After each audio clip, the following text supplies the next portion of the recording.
Y el Señor me ha regalado un mensaje tan bonito. Esta noche los voy a invitar a que abran sus Biblias en el Evangelio de Lucas. Lucas capítulo 15, en el versículo 11, una cita muy conocida, una parábola muy conocida. Yo creo que todos conocemos la historia del hijo pródigo. Yo creo que todos, hasta de niño, hasta en la tele nos la pasan. Y es curioso de que he visto a muchos siervos de Dios predicar esta parábola, y a todos Dios les da algo diferente de acuerdo o lo que Dios quiere hacer en la congregación donde está. De acuerdo a la audiencia, así Dios lo da. He oído que esta parábola, he oído predicadores que narran más la historia del hijo mayor.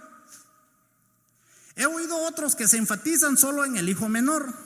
Y he oído otros que se enfatizan solo en el padre, porque son los tres personajes de esta parábola. Sin embargo, escudriñando las escrituras y ahí en estudio, porque el otro día vino un hermano a predicar y dijo: ustedes han de estar bien gorditos, dijo, porque su pastor les predica pura Biblia. Y tenemos esa bendición, hermanos, de que siempre se nos enseña bien la palabra de Dios, siempre. Y eso, hermano, a nosotros los predicadores, a los que Dios nos ha dado este privilegio de predicar, es un reto, porque nosotros tenemos que prepararnos para venir a exponer la palabra de Dios y poder dar algo que a usted lo edifique, para poder traer algo que a usted llene su vida espiritual y que lo haga fuerte en lo espiritual. Y yo le puse como tema a esta parábola el Padre misericordioso. Y estudiando un poco en los comentarios, en el diccionario de la lengua de la Real Academia Española, el término usado como título de la parábola de Jesús en Lucas y como descripción del estilo de vida del hijo menor, la traducción española no utilizan el término pródigo para describir este estilo de vida, sino que se refiere a él diciendo que desperdició o malgastó sus bienes viviendo perdidamente. Y dice ahí en Lucas 15:1, también dijo: un hombre tenía 2 hijos, y el menor de ellos dijo a su padre: Padre, dame la parte de los bienes que me corresponde. Y les repartió los bienes. No sé si ustedes encuentran, ya desde que comenzamos esta parábola, encontramos a ver que algo no cuadra ahí. Porque en el Antiguo Testamento solo los hijos de una mujer legítima tenían el derecho de heredar,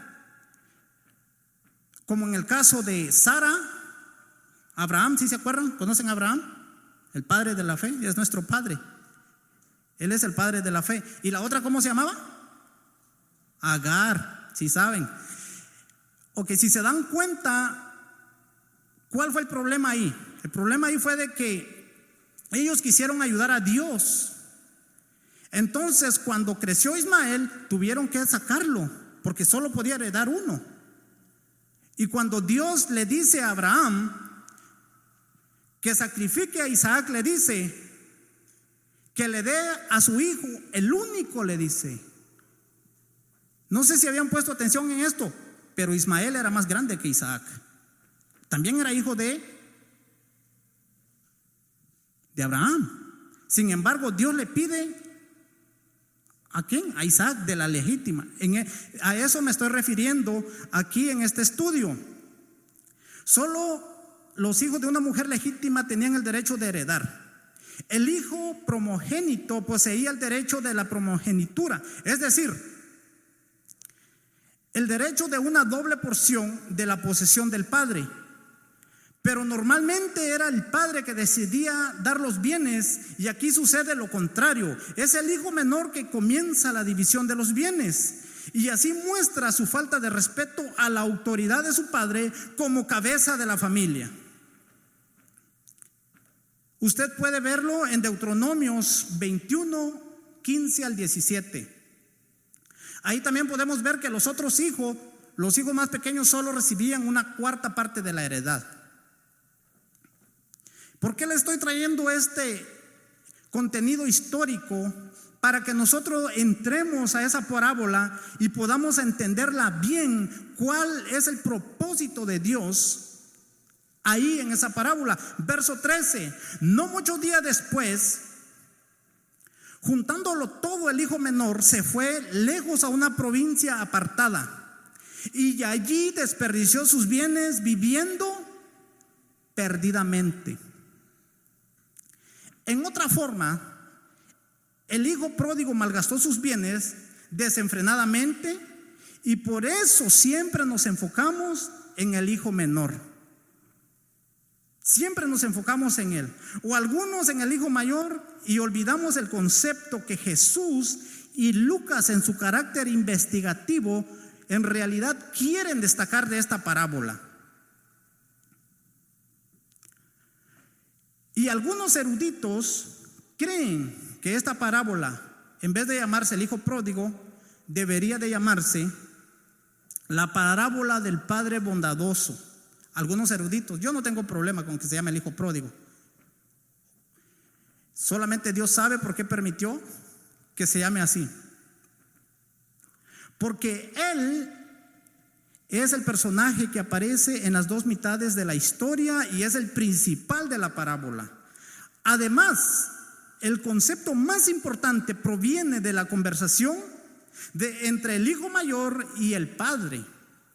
Versículo 14: y cuando todo lo hubo malgastado, vino una gran hambre en aquella provincia y comenzó a faltarle. Amén. ¿Sabe por qué se terminó la herencia rápido?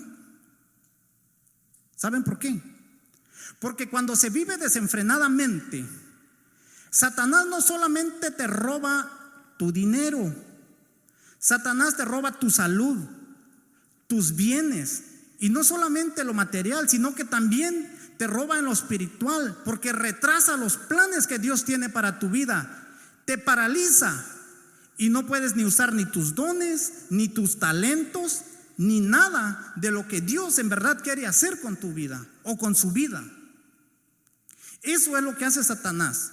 Por eso dice en el Evangelio de Juan 10:10 que Satanás vino para matar, hurtar y destruir, pero Cristo vino para darnos vida y para que la tengamos en abundancia. Amén. De acuerdo a la ley, bueno, vamos a leer el verso 15. Dice: y fue y se arrimó a uno de los ciudadanos de aquella tierra, el cual le envió a su hacienda para que apacentase cerdos. Oiga, qué tremendo esto. Y deseaba llenar su vientre de las algarrobas que comían los cerdos, pero nadie le daba. Y volviendo en sí dijo: ¿cuántos jornaleros en casa de mi padre tienen abundancia de pan? Y yo aquí padezco de hambre. Les decía que de acuerdo a la ley de Moisés, los cerdos eran animales inmundos.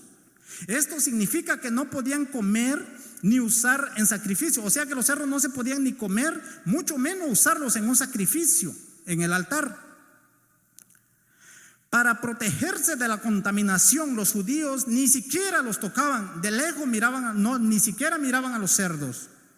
Intentar comer los alimentos de los cerdos era una degradación total.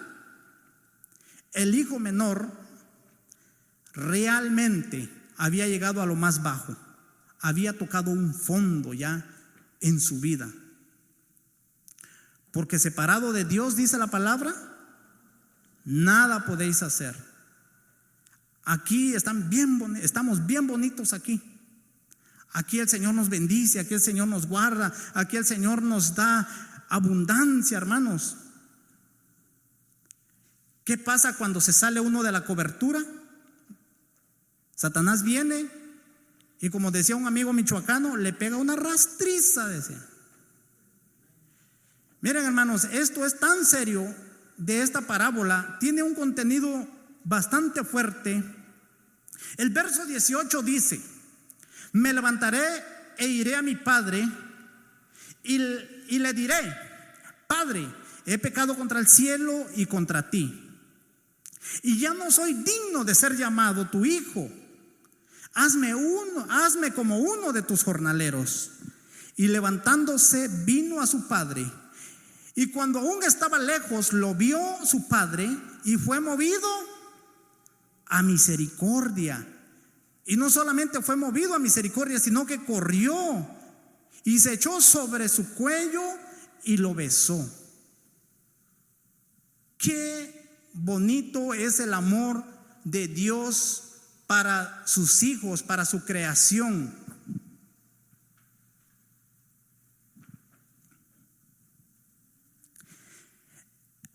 El hijo menor, al igual que muchos que son rebeldes e inmaduros, deseaba ser libre para vivir su vida a su antojo.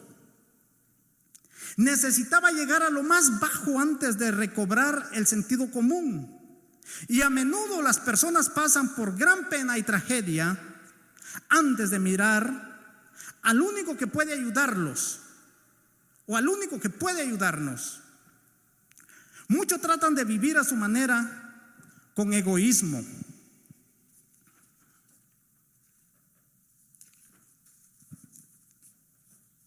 Por lo tanto, hermanos, no debemos de perder o no pierda la conciencia. Yo no sé para quién es esta palabra, pero no debemos de perder la conciencia. Deténgase y mire antes de tocar fondo. Deténgase. Sálvese usted e evite a su familia un dolor mayor. Tenemos que tener cuidado y poner mucha atención en lo que Dios verdaderamente está tratando de alertarnos o está tratando de enseñarnos en esta parábola. El hijo le dijo, el hijo menor: Padre, he pecado contra el cielo y contra ti. Verso 21 estoy. Y ya no soy digno de ser llamado tu hijo. Pero el padre dijo a sus siervos: sacad el mejor vestido y vestidle, y poned un anillo en su mano y calzado en sus pies, y traed el becerro gordo y matadlo, y comamos y hagamos fiesta. ¿Qué dice la Biblia con respecto a cuando un pecador se arrepiente? Que hay fiesta en los cielos. Porque mi hijo era muerto, o muerto era, y ha revivido. Se había perdido y es hallado. Y comenzaron a regocijarse. En las dos parábolas anteriores, los que buscaban dieron todo en sí para encontrar. Por ejemplo, en la moneda y la oveja, que no podría volver solas. En cambio, en esta parábola, el padre velaba y esperaba, paciente. Él estaba seguro que su hijo volvería algún día. De la misma manera, el amor de Dios es persistente y es fiel para con nosotros. Dios es fiel, hermanos. Él no se va a cansar de esperarlo. Él tiene toda la paciencia del mundo para esperar por aquel que se ha descarriado. Dios nos busca y nos dará oportunidades para que vengamos a Él. Pero eso sí, Dios no nos va a obligar. Dios no va a obligar a nadie para que vengan a Él. Como el Padre nos espera con paciencia, o como el Padre espera con paciencia y desea que recobremos nuestros sentidos, la oveja se perdió porque vagó negligentemente en la parábola anterior. La moneda se perdió sin que tuviera culpa en ello. O sea, de que hay veces que hay circunstancias en la vida en la cual muchos hemos sido afectados sin que tuviéramos culpa en ello. Pero Dios nos está dando una oportunidad más. Dios sigue dando una oportunidad a todos. El hijo menor se dejó llevar por su egoísmo. Sin embargo, el gran amor de Dios busca y halla pecadores sin importar el por qué se perdieron. A Dios no le importa cómo es que se hayan perdido. Usted que me ven en las redes sociales, en el Facebook o en el YouTube, a Dios no le importa cuál fue el pecado que haya cometido. Lo único que quiere es rescatarlo. A Dios lo único que le interesa es de que usted se arrepienta y que venga a Él arrepentido.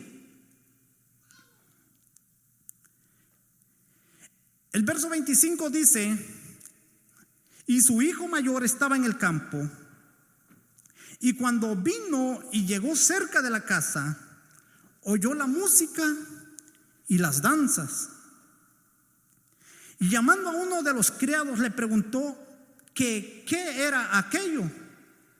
Él le dijo: tu hermano ha venido y tu padre ha hecho matar el becerro gordo por haberle recibido bueno y sano. Cuando estaba leyendo esto, hermano, me sacudió el espíritu.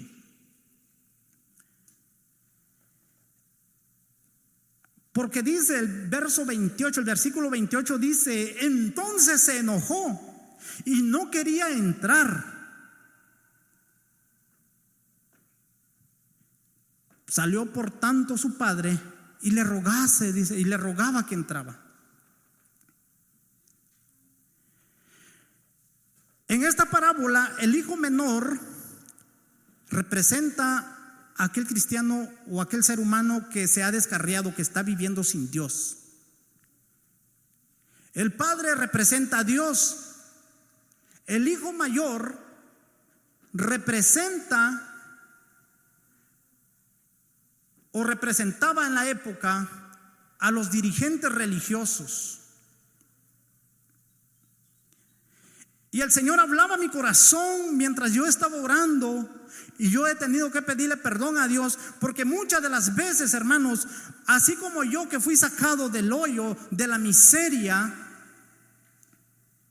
deberíamos de tener más misericordia y más sentido común cuando un nuevo se acerca a la casa de Dios. Ahí viene el nuevito, todo herido, resentido con la sociedad, resentido con el padre, resentido con el hermano, resentido con todo, hasta con el chucho viene resentido, y viene a una iglesia buscando amor. Y de repente en la iglesia, hermano, ya no están ni los fariseos, ya no están ni Caifás, ni Anás, los líderes religiosos. Ahora hay diáconos y hay líderes en las iglesias que cuando viene el nuevo, queremos nosotros hacerlo a nuestra manera y no dejamos que el Espíritu Santo transforme la vida de esas personas, queriendo hacer un papel que solamente le corresponde a Dios. Y empezamos: no, mira, así no tenés que vestir, así no tenés que caminar, así. No, hombre, hasta le queremos decir que coma. No, si ya no estamos bajo la ley, hermano, estamos bajo la gracia. El Espíritu Santo es el que pone en nosotros la convicción para cambiar por su buena voluntad. Dice que Él es el que pone en nosotros el querer como también el hacer por su buena voluntad, hermanos. Él es, hermanos. Y la única forma en que podemos nosotros de quitarnos de ese papel religioso es amando a nuestros hermanos. Es entendiéndolos, diciéndolo: mira, qué bueno que viniste a la casa de Dios, sigue adelante, Cristo te ama, Él te va a cambiar, Él te va a transformar. Así como me sacó a mí de la drogadicción, del alcoholismo, Él puede cambiar tu vida. ¿Por qué no? Y no seamos igual que este hijo menor que era rebelde, porque todos hemos cometido errores, hermano, en nuestra juventud. Todos. Cuando yo estaba sirviendo en la iglesia Cristiana El Alba en la ciudad de Guatemala, el Señor me dijo, ¿cuántos creen que Dios habla? Amén. Bueno, si usted no cree, su problema, pero yo tengo un Dios poderoso que habla. Y dice la Biblia que antes Él nos hablaba de muchas maneras, nos ha hablado de muchas maneras por los profetas. Cuando Cristo vino, Él nos habló a través de su Hijo, y ahora nos habla a través de su Espíritu Santo. Si usted no lo cree, es su problema, hermano, pero yo sí lo creo, porque yo lo he vivido, a mí no me lo han contado. Y cuando yo estaba sirviendo ahí, el Espíritu Santo me dijo: te voy a llevar a las naciones. Y yo pensé que el pastor de esa iglesia, dije, bueno, este pastor, ¿qué le pasó? Pues en primer lugar, no tengo dinero, no tengo ni visa, ni pasaporte, no sé nada, lo único que conozco es Guatemala. Y eran en vísperas de Semana Santa por ahí, porque me acuerdo que visité el pueblo de mis padres, y cuando llegué a la costa sur de Guatemala, estaba el ministerio del difunto evangelista, el hermano Gigi Ávila, en la iglesia predicando, un tremendo hermano. Usted no tiene ni la menor idea qué tan fuerte eran esas campañas, que ahí los cojos, los endemoniados eran liberados. Dios le dio tanta gracia a este predicador, al hermano Gigi Ávila, que el Señor lo tenga en su gloria. Y ahí me habla el Señor. Siempre acostumbro sentarme en la tercera banca. Se me acerca un hermano que venía de Puerto Rico, nunca lo había visto en mi vida, y me dice: el Señor te va a sacar de Guatemala y te va a llevar a las naciones. El Espíritu Santo me lo estaba diciendo y me lo estaba confirmando a mí. Al poco tiempo, hermanos, yo vengo a este país sin dinero. No tenía nadie que me recibiera aquí, porque tenía una tía, porque ya se fue para Guatemala, pero esa tía, yo tenía 30 años de novela, no la conocía. Yo tenía 18 años. No tenía ni su número de teléfono, nada. Y Dios me trae, hermanos, a esta nación. Si ustedes no creyeran en Dios y no tuvieran fe, no les cuento mi testimonio, porque no me creyeran. Porque yo salí a las 7 de la mañana un día lunes de Villahermosa, Tabasco, que está frontera con Guatemala, y el mismo lunes en la noche me pasaron. El martes a la 1 de la tarde yo estaba en el 640 North Kingsley Drive en Hollywood. ¿Saben por qué? Porque era Dios que me traía, y por eso yo fui malagradecido también, al igual que el hijo pródigo. Cuando vine, hermanos, lo primero venía apasionado. Dije: el Señor cumplió su palabra, trajo y dije yo: pues no sé qué tanto vaya a hacer Dios conmigo. Y empecé a ir a una iglesita que estaba ahí en la Western y la Melrose. Empecé a asistir, pero a los días me inscribieron en la high school, en la Fairfax, y empecé a ir, y ahí se jodió todo. Me empecé a juntar con los que fumaban, y fue un desastre, hermano. Me aparté totalmente de Dios. Se me olvidó por qué Dios me había traído a esta nación. Se me olvidó. Y me perdí rotundamente. Solo les voy a contar una partecita de mi testimonio. Porque cuando estaba estudiando esta parábola, el Señor hablaba a mi corazón y me decía: hijo,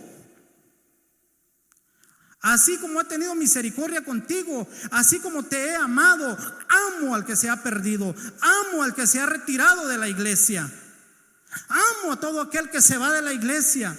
Tal vez se ha ido enojado, o tal vez se va porque le hicieron algo, hermano. Yo no sé, el Señor lo sabe.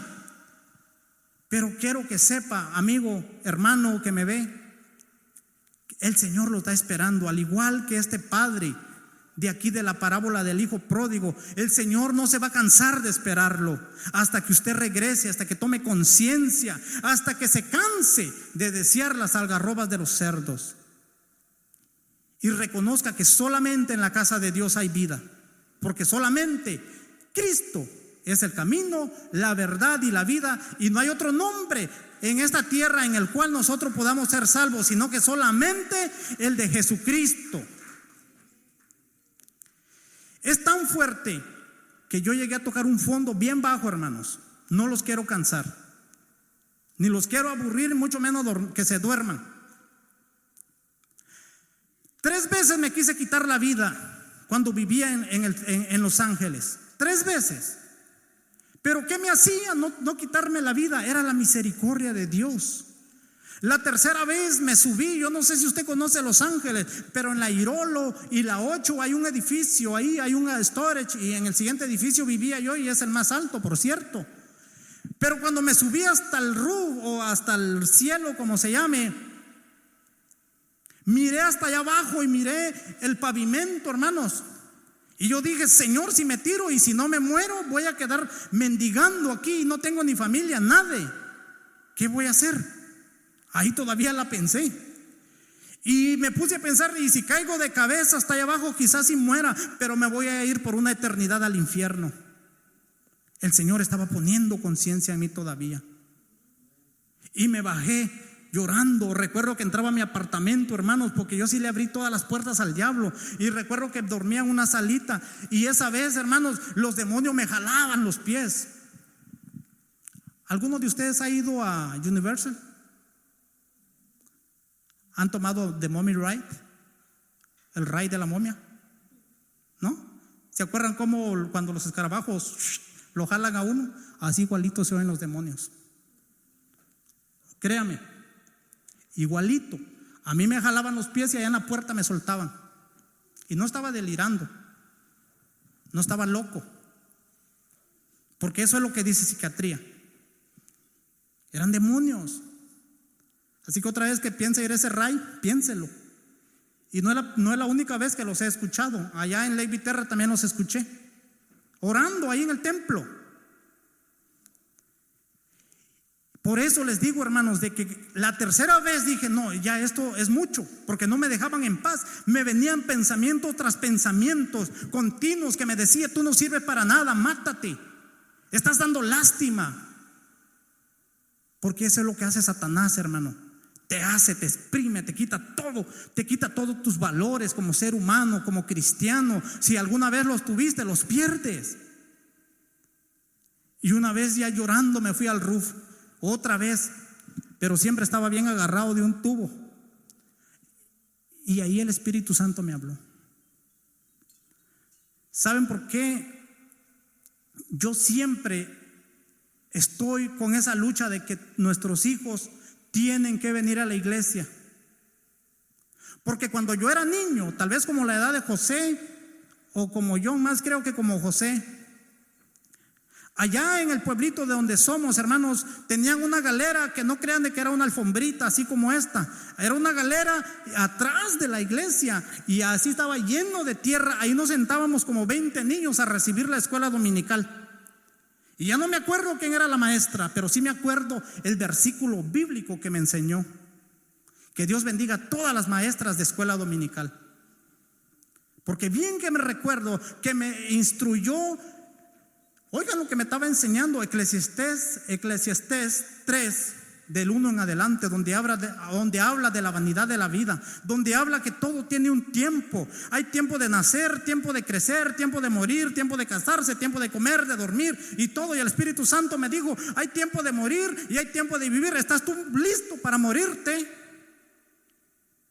Y yo dije, no estoy listo. Ok, otra vez a la ventana de escape para adentro. Al poquito tiempo el Señor puso el medio y fui internado en un centro de rehabilitación por 6 meses. Cuando terminé mi tiempo me quedé ahí en una prórroga porque tenía miedo de salir a la sociedad. De ahí Dios me levantó una vez más. Con brazos de amor me estuvo esperando todo ese tiempo. Con brazos de amor Dios está esperando a que el pecador se arrepienta, hermanos. Estamos viviendo tiempos muy difíciles. La iglesia tiene que entender y dejar la comodidad de que ya estamos viviendo los últimos tiempos. Nunca ha sido tan inminente la venida de Cristo a la tierra. Estaba viendo un video ahí en el YouTube de unos rabinos que presentaron a otro, ¿cómo se llama? Que supuestamente Mesías.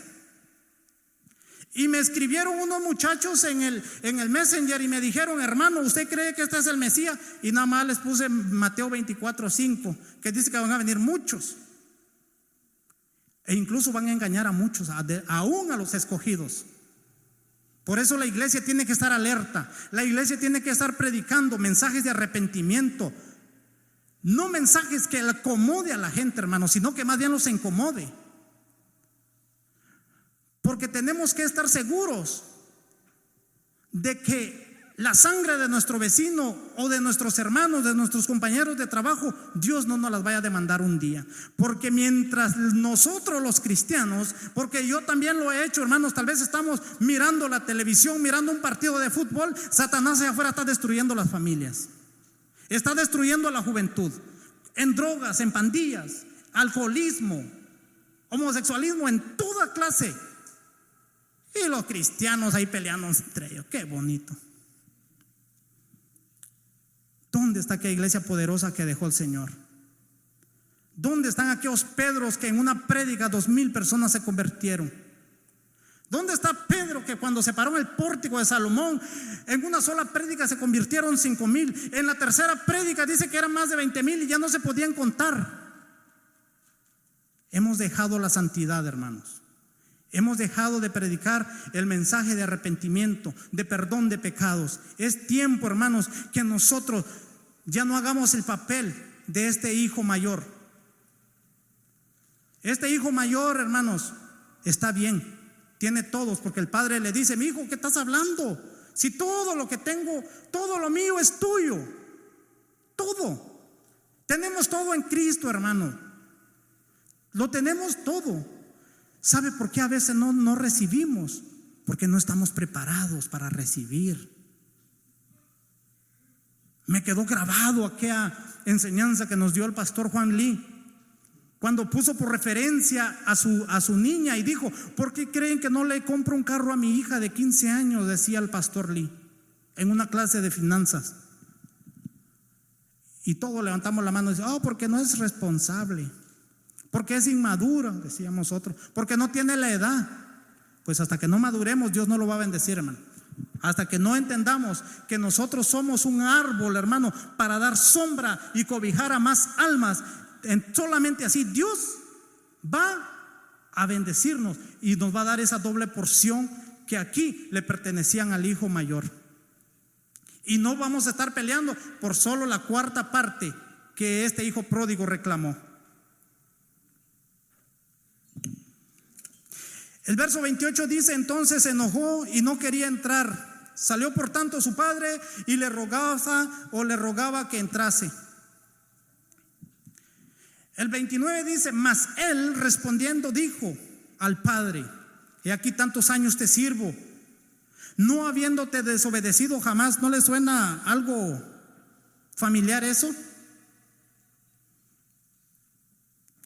Y nunca me has dado ni un becerrito, óigalo. Nunca me ha dado ni un becerrito, dice, para gozarme con mis amigos. Satanás, hermano, ha hecho su trabajo, y que el Señor lo reprenda.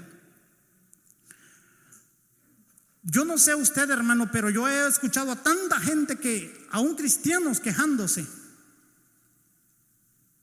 Tenemos que entender, hermanos, de que somos hijos del Rey de Reyes y de Señor de Señores. El Señor nos ha dado la oportunidad de estar en este país. ¿Sabe por qué? Porque Él lo que quiere, hermano, es bendecirnos. En este país todavía fluye leche y fluye miel. Estamos bendecidos, hermano. Estamos en victoria. No es para que andemos tristes y andemos angustiados. Cristo todavía no se ha apartado de los Estados Unidos. Todavía, hermanos, en este país se vive el sueño americano. Todavía. El verso 30 dice: pero cuando vino tu hijo, que ha consumido tus bienes con rameras, has hecho matar para él el becerro gordo. Qué tremendo. Así muchas veces sucede en la iglesia, hermanos, de que miramos que el hermano nuevo le empieza a ir bien, el Señor lo empieza a usar, empieza a servir en la iglesia. Nunca falta alguien que vaya ahí a pisotear. Y usamos esta parábola: ¿y ese quién se cree? Es muy común. ¿Y saben quién está narrando esta historia? Alguien que nos conoce bien: Jesús mismo. Jesús mismo es el que está narrando esta historia. En la parábola del hijo pródigo, El hijo más joven y rebelde malgastó toda su herencia y luego se arrepintió y humildemente volvió al hogar de su padre, donde fue calurosamente acogido. ¿Por quién? Por su padre. Dios no hace excepción de personas, hermanos. A Dios no le importa de dónde sea usted, si sea alemán, francés, si tiene los ojos azules o verdes o negritos o cafés. Para usted Él es su hijo y también usted vale mucho. A Él también, a usted le interesa. Él quiere que usted sea bendecido, que usted sea prosperado. Pero hay que perseverar en la doctrina, hermanos. Dice, él entonces le dijo: hijo, tú siempre estás conmigo y todas mis cosas son tuyas. Mas era necesario hacer fiesta y regocijarnos, porque tu hermano era muerto y ha revivido. Se había perdido y es hallado. El hermano mayor, que no se había revelado, se resintió por la fiesta que hizo el padre. El hijo pródigo representa al pecador que llega a ser consciente de su pobreza espiritual y que vuelve a Dios arrepentido. El padre aquí representa a Dios, que se regocija siempre que un pecador se arrepiente. Y como les decía, el hijo mayor simboliza a los dirigentes religiosos de la época. Pero esta palabra no solamente estaba siendo traída para los religiosos de aquel tiempo. Esta palabra también está viva para nosotros hoy día, hermanos, para que hagamos conciencia, para que nosotros entendamos. No sé si me puede poner Apocalipsis 3:20. Ahí Dios le está hablando a la iglesia, hermanos. He aquí, dice el Señor, yo estoy a la puerta y llamo. Si alguno oye mi voz y abre la puerta, entraré a él y cenaré con él y él conmigo. El Señor hoy está llamando, hermanos. El Señor hoy está llamando no solamente al pecador, sino que también a la iglesia.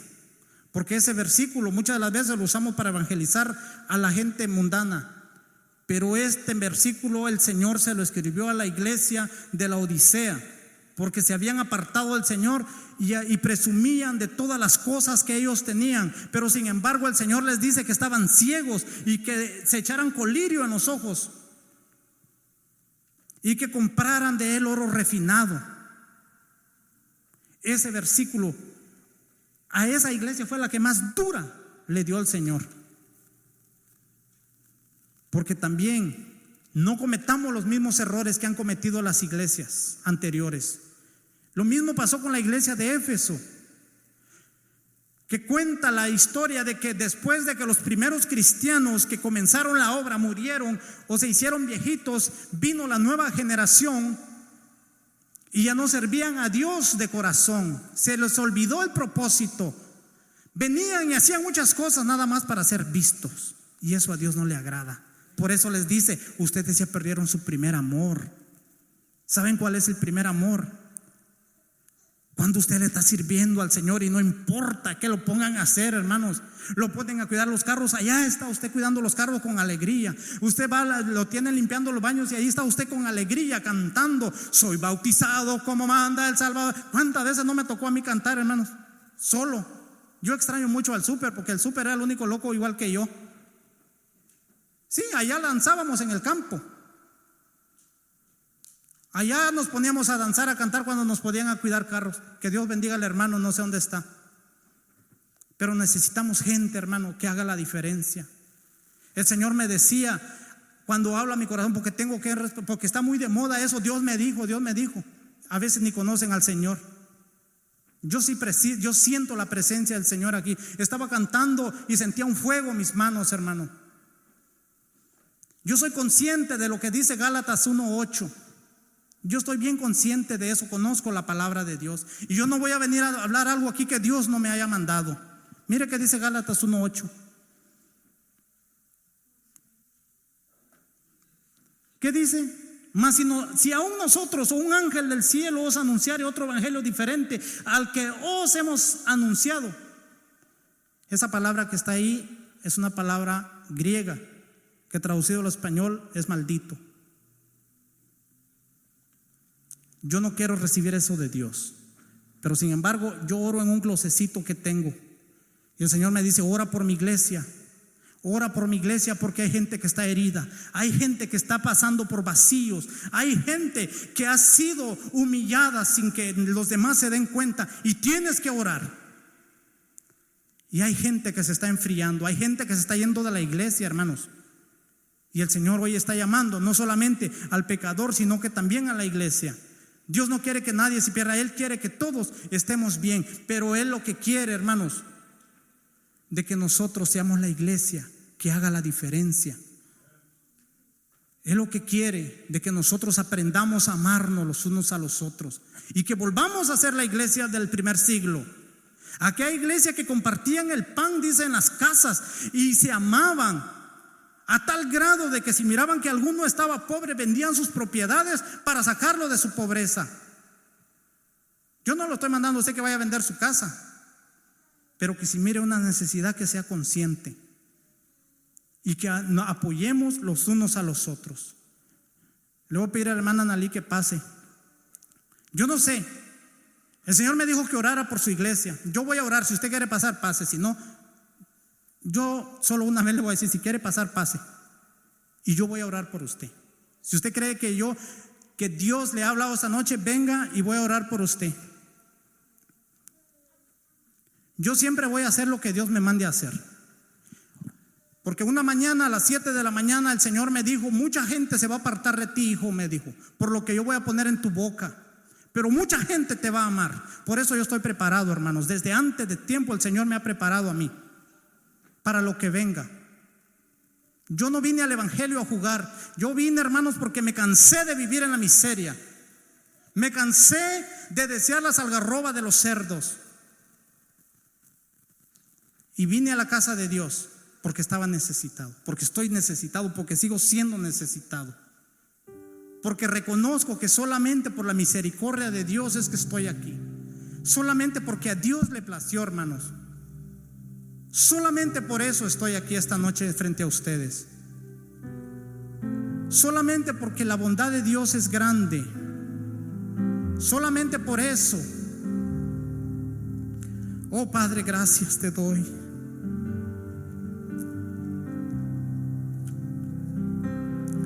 Gracias, Señor, por la vida de cada uno de tus hijos que esta noche acudieron, Señor, a tu casa. Yo sé que tus oídos están puestos a este lugar, Señor. Por eso tu palabra, Señor, dice que si mi pueblo se humillare y se arrepintieren y se convirtieren de sus malos caminos, yo iré desde los cielos. Señor, aquí hay una iglesia que te ama. Aquí hay una iglesia, Señor, que a pesar de las circunstancias aquí han estado, Padre bendito. Aquí hay una iglesia, Señor, que a pesar de los procesos de la vida, Señor, ha sido fiel. Yo te los presento, Señor, y los traigo ante el trono de la gracia. Ellos son tus hijos, Padre. Ellos son, Señor, a todos aquellos que tú un día recibiste, Señor, con alegría, y los abrazaste y los besaste y les dijiste: bienvenido. Te estaba esperando. Que una vez, Señor, hicieron fiesta los ángeles en los cielos cuando cada uno de ellos, Padre, vino ante tu presencia. Ellos son, Señor, grandes, jóvenes y niños. Bendícelos en todas, Señor, las áreas de sus vidas, Padre. Rompe toda atadura, Señor, que el enemigo haya puesto, Señor, en sus mentes, en sus corazones. Sana, Señor, los corazones. Sana, Padre. Oh Dios amado, sabemos, Padre, de que este caminar, Señor, no es fácil, pero nadie lo dijo que iba a ser fácil. Pero tampoco, Señor, es difícil, porque es un privilegio poder estar en tu casa adorándote y sirviéndote, Señor, porque tú te lo mereces, porque tú has dado todo por nosotros. Tú nos has demostrado amor, Señor.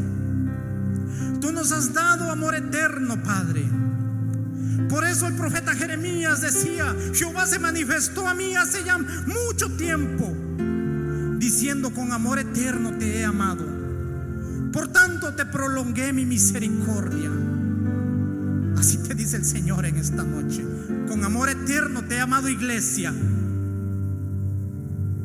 Gracias, Padre, por esta iglesia. Bendecimos la vida del pastor Saúl, Señor, allá en Tijuana con su familia, que están haciendo la obra misionera, Señor. Gracias, Señor, porque tú pusiste un siervo que está dispuesto a pagar un precio, Padre, en esta iglesia. Te pedimos, Señor, que lo uses grandemente, Padre, con poder y con autoridad. Blíndalo.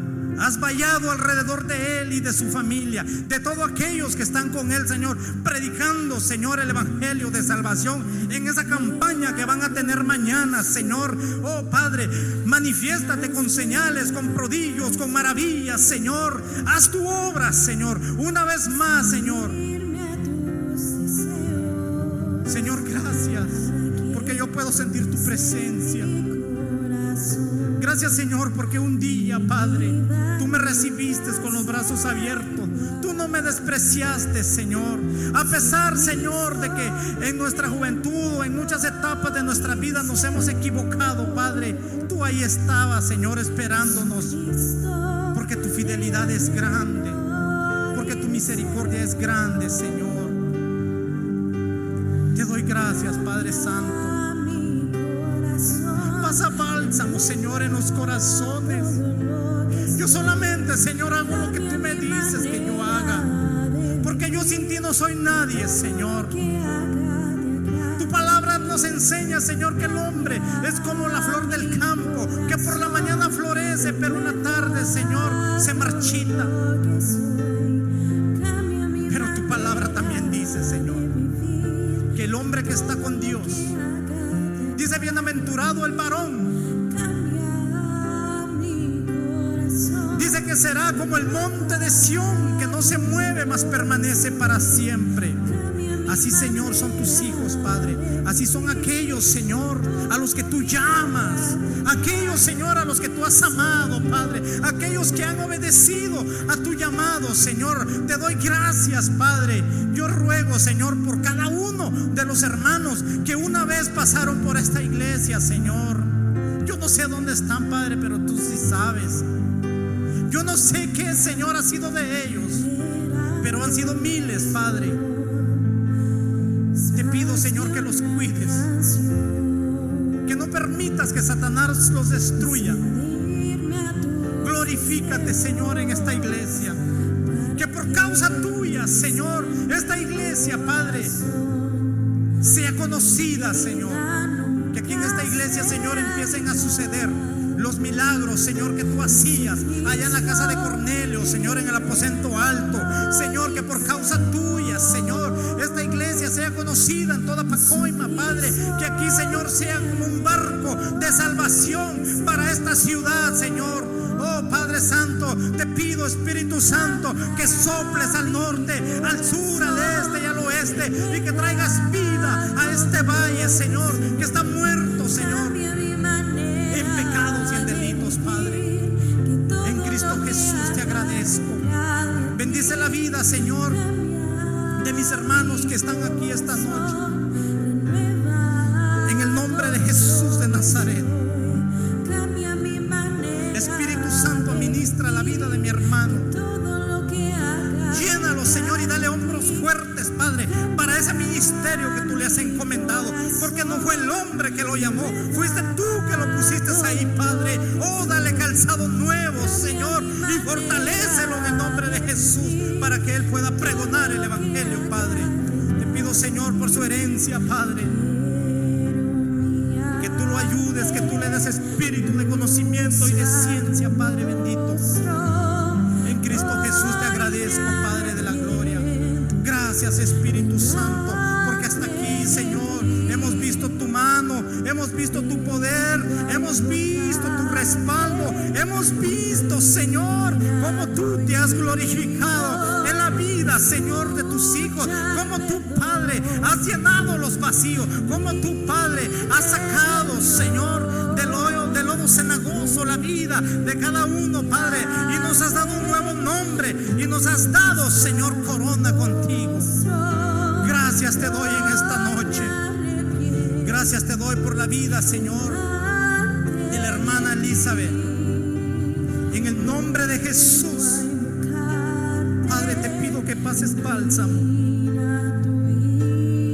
Te pido, Señor, que tú le llenes su vida y que la sigas fortaleciendo, al igual que, Señor, su hermana, Señor, que ministra en el piano, al igual que su padre, al igual que sus hermanas en México. Oh, Padre, sabemos, Señor, el proceso que están pasando, pero pedimos, Señor, que tú les des la fuerza, que tú les des, Señor, el coraje, Señor, porque tú no les vas a dar una carga que no puedan llevar. Tú ya los capacitaste, Padre. Dales convicción, dales fortaleza y provee todo, Señor, lo necesario para que este desierto pueda terminar, Padre. Gracias te doy, Señor. Bendice, Señor, la vida de mi hermana, Señor, y de su herencia. En Cristo Jesús, Padre, gracias. Bendícela, Señor. Tú conoces qué necesidades está pasando, Señor. Tú sabes, Padre, el proceso que está pasando. Pero, Señor, en esta noche te pido, Espíritu Santo, que tú la llenes de tu presencia, que tú llenes su copa y que su copa esté rebosando, que fortalezca, Señor, su vida, y que a pesar, Señor, que el enemigo se levante de una o de mil maneras, el Espíritu Santo hoy levanta banderas de victoria, Señor, en la vida de mi hermana, de su hija y de su familia. En Cristo Jesús, Padre, gracias. Gracias, Señor, por tu presencia. Gracias, Señor, porque yo sé que tú estás transformando, que tú estás cambiando, que tú estás haciendo lo que tenías que hacer, Señor, en la vida de muchos en esta noche. Tú primero me hablaste, me exhortaste, Señor, y me dijiste, Padre, las necesidades. Y te agradezco, Señor. Gracias. Bendice a tu pueblo. Bendice a cada uno de tus hijos. Te pido que nos lleves con bien a la casa. Que este mes, Señor, y este año lo terminemos en victoria. Que a pesar, Señor, de las circunstancias que estamos pasando a nivel mundial, la iglesia, Señor, siga siendo esa luz, que siga siendo la sal, Señor, que le dé sabor a este mundo, Padre. En Cristo Jesús te damos gracias, Dios Padre. Te damos gracias, Dios Hijo. Te damos gracias, Dios Espíritu Santo, porque sin ti, Señor, no somos nada. Gracias por esta palabra, Señor. Yo sé que tú cumpliste el propósito por el cual la diste esta noche. Bendice a tu pueblo, llévanos con bien, Señor, y que todo lo que hagamos prospere. En Cristo Jesús damos gracias y que el Señor les bendiga grandemente, hermanos.